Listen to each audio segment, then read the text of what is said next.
आप किस कनेक्शन में क्या कहना चाहते हैं? मैम, ये सबसे पहले तो मैं ईडी के ऑफिसर्स का और कर्मचारियों का शुक्रिया अदा करना चाहता हूँ। मेरा ये केस 2 साल पहले से 1.5 से चल रहा है। 17 अगस्त को 2022 को सीबीआई की पहली केस फाइल हुआ था और 22 अगस्त 2022 को पीसीआर फाइल हुई थी। मुझे गिरफ्तार किया गया है। ना तो किसी कोर्ट ने मुझे दोषी करार दिया है, ना मेरे ऊपर कोई मुकदमा चला है, ना मेरे ऊपर कोई आरोप तय हुए हैं, ना मेरे ऊपर कोई आरोप तय है। अभी तक इस केस में सीबीआई 31,000 पेज फाइल कर चुकी है कोर्ट में और 294 विटनेसेस को एग्जामिन कर चुकी है। ईडी लगभग 162 विटनेसेस को एग्जामिन कर चुकी है और 25,000 पेजेस फाइल कर चुकी है। इन सारे विटनेसेस और सारे कागजों को मिला के मुझे क्यों गिरफ्तार किया गया है? मेरा नाम सीधे सीधे 4 स्टेटमेंट्स में आता है, वो मैं आपके सामने रखने की इजाजत चाह रहा हूँ। तो आप ये सब राइटिंग में देना चाहेंगे? नहीं, मैं 1 मिनट मैम प्लीज मुझे बोलने नहीं दीजिए। नहीं, बोलने का ठीक है, बाद में दे दूंगा राइटिंग, बाद में राइटिंग में दे दूंगा। मेरा चार्ज क्या आता है? पहला, सी अरविंद मनीष सिसोदिया जी के सेक्रेटरी थे। उन्होंने ये कहा है, स्टेटमेंट दिया है कि एक दिन मेरे घर में मेरी मौजूदगी में मनीष सिसोदिया जी ने उनको कुछ एक्साइज के डॉक्यूमेंट्स हैंड ओवर किए। That's it madam. उन्होंने ये नहीं कहा कि मेरी मौजूदगी में पैसे दिए, कोई ऐसा कोई आरोप नहीं है। मेरी मौजूदगी में सी अरविंद को मनीष सिसोदिया जी ने एक्साइज के कुछ डॉक्यूमेंट्स। मैडम, मेरे घर पे ढेरों एमएलए आते हैं, ढेरों मंत्री आते हैं, ढेरों डिग्निटरीज आते हैं, अपने अपने सेक्रेटरी लेके वो आपस में खुसर भी करते रहते हैं, आपस में डॉक्यूमेंट्स भी एक्सचेंज। मुझे क्या पता कि कौन किसको क्या दे। Is this a sufficient reason to arrest the second chief minister? क्या ये स्टेटमेंट एक सेकंड चीफ मिनिस्टर को अरेस्ट करने के लिए पर्याप्त है? नंबर 1। नंबर दूसरा स्टेटमेंट, एमएसआर मगुंटा श्रीनिवास रेड्डी, ये मेंबर ऑफ पार्लियामेंट थे जगन रेड्डी की पार्टी से। एमएसआर एक दिन 16 मार्च 2021 को 4:30 बजे मेरे दफ्तर आते हैं। उससे 10 दिन पहले उन्होंने मेरे ऑफिस में ईमेल भेजी कि मैं एमपी हूँ, मुख्यमंत्री से मेरे ऑफिस वालों ने उसको 10 दिन बाद का टाइम दिया। वो मेरे पास मिलने के लिए आते हैं 4:30 बजे। मैं किसी वजह से जल्दी में था, आके वो मुझे कहते हैं कि मुझे दिल्ली में अपना फैमिली चैरिटेबल ट्रस्ट खोलना है, उसके लिए जमीन चाहिए।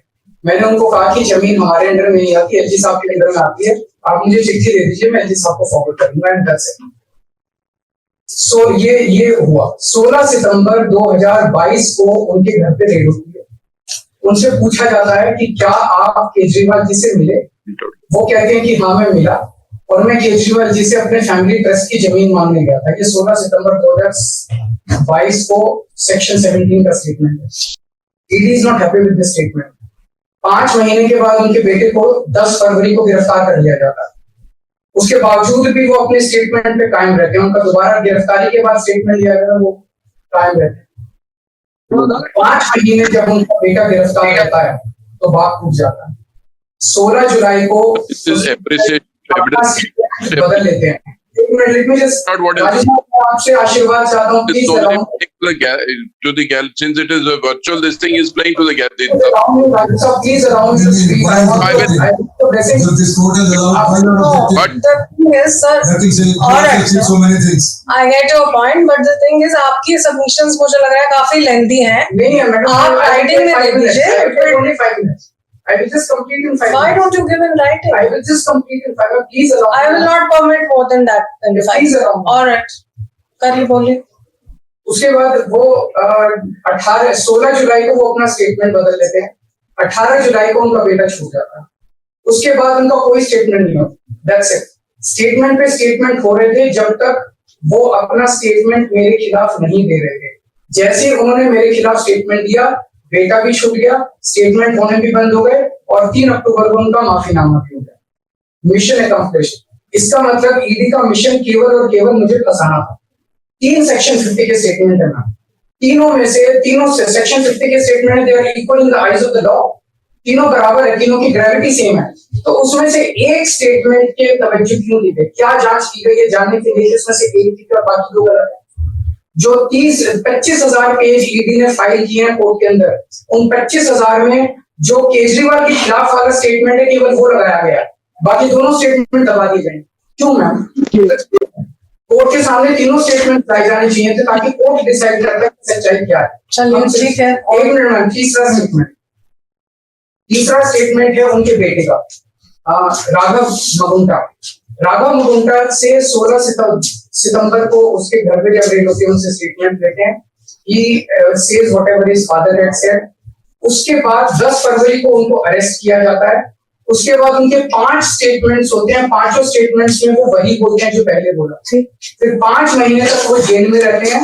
उसके बाद जब 16 जुलाई को उनके पिताजी स्टेटमेंट बदलते हैं तो 18 जुलाई को उनको छोड़ दिया जाता है। तो 7 स्टेटमेंट्स उनके हुए, 6 में वो मेरे खिलाफ नहीं बोलते, 7वें में जैसे ही मेरे खिलाफ स्टेटमेंट देते हैं उनका उसके बाद कोई स्टेटमेंट नहीं होता, उनको जेल में छोड़ दिया जाता है, उन्हें माफीनामा दे दिया जाता है। तो जो 6 स्टेटमेंट्स हैं ये रिकॉर्ड पे नहीं लाए जाते। चौथा है शरद रेड्डी के केस में 16 सितंबर को उसको अरेस्ट किया गया, 16 सितंबर को उसने रेड हुई, उसने मेरे खिलाफ कुछ नहीं बोला। 9 नवंबर को उसका स्टेटमेंट लिया, उसने कुछ नहीं बोला। 10 नवंबर को उसकी अरेस्ट हुई। उसके बाद उसके 9 स्टेटमेंट्स होते हैं मैम, 9 स्टेटमेंट्स वो मेरे खिलाफ नहीं बोलता। उसके बाद 6 महीने उसको अरेस्ट करने के बाद 25 अप्रैल को वो टूट जाता है और वो केवल इतना कहता है कि मैं विजय नायर के साथ मिलने सीएम साहब के पास गया था, सीएम साहब जल्दी में थे, सीएम साहब ने कहा कि विजय के टच में रहो, विजय अच्छा लड़का है। मैं केवल ये जानना चाहता हूं कि क्या ये 4 स्टेटमेंट्स एक सिटिंग चीफ मिनिस्टर को अरेस्ट करने के लिए मैम 2 मिनट दे दीजिए, ये पर्याप्त है? नंबर 1। नंबर 2, जो 30,000 पेज फाइल किए गए हैं, ये 30,000 पेज के अलावा 1 लाख पेज ईडी के दफ्तर में जो हमारी बेगुनाही के सबूत है मैम, उनको कोर्ट के सामने नहीं लाया गया। ये दूसरी बात मैं ये कहना चाहता हूँ, ये शराब घोटाले का पैसा आखिर है कहाँ, जो शराब घोटाला कहा जा रहा है। मैम ये आरोप लगाया जा रहा है कि 100 करोड़ रुपए किसी साउथ लॉबी ने शराब की हमने पॉलिसी बनाने के लिए, हाँ जी आम आदमी पार्टी, मैम ये जस्टिस संजीव खन्ना का ऑर्डर है। जस्टिस संजीव खन्ना का order ma'am page 22 para 12। The assertion in the complaint filed by DOE that kickback of ₹100 crore was actually paid by Liquor Group is a matter of debate। Sanjeev Khanna कह रहे हैं, इसका मतलब ये साबित नहीं हुआ, इसका मतलब ये विवादास्पद है, इसका मतलब ये संदेहास्पद है, इसका मतलब इसके लिए सबूत नहीं है। तो जो 100 करोड़ रुपए ये कह रहे हैं कि हम लोगों ने रिश्वत ली, वो रिश्वत तो संदेहास्पद है, उसके तो सबूत ही नहीं है। लेकिन असली शराब घोटाला क्या है? असली शराब घोटाला शुरू होता है ईडी की जांच के बाद। जब ईडी की जांच शुरू हो जाती है, ईडी की जांच के 2 मकसद हैं।